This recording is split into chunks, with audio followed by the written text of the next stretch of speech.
nem száll, követnie kell minden mozdulatomat.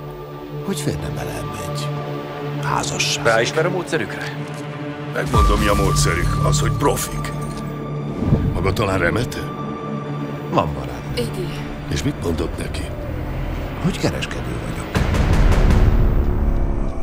Lehallgatnak minden kocsit, Michael házát, Chrisét.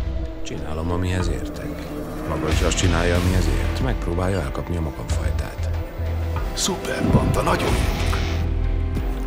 1,6 millió vittek el kötvényekben. Tudják, mit néznek? Minket. A rendőrséget. Életveszélyes egy fickó. Az a fajta, amelyik szenvedélyből vadászik. Új életet kezdek. Ezentúl minden más lesz. Azután, hogy szemtől szemben ültünk. Ha rám hallgatsz, Neil, ejted a bankot. Ha úgy adódik, hogy el kell intéznem magát, nem lesz könnyű. Ennek az éremnek két oldala van, de én nem fogok habozni. Egy pillanatig sem.